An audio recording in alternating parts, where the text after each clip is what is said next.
राजनीति के लिए जो रिस्पॉन्सिबल है वो सिर्फ और सिर्फ राजनीति है। आप सभी जानते हो, पूरा देश जानता है, सिर्फ राजनीति की वजह से हमें जेल में डाला गया है। हमारा कोई गलती नहीं है और ये जरूर जरूर हम फाइटर है, हम लड़ेंगे, हम अपने आप को बिल्कुल बेगुनाह साबित करेंगे। Thank you so much. जय तेलंगाना।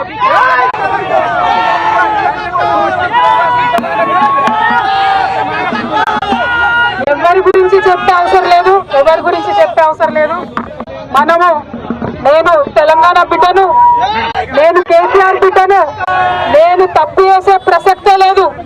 నేను మొండిదాన్ని, మంచిదాన్ని, అనవసరంగా జైలుకు పంపి నన్ను జగమొండిని చేసిండ్రు.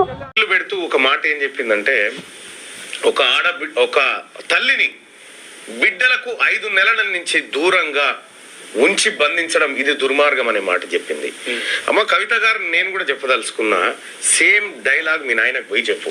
ఎస్ నాయన, మనం కూడా గతంలో చాలా మంది ఆడబిడ్డలు కన్నీళ్లు పెట్టుకునే పరిస్థితి క్రియేట్ చేసినాం.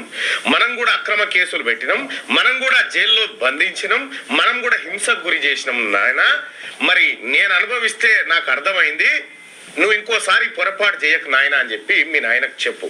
చెప్తే అప్పుడు లెక్క సాఫ్ ఉంటది.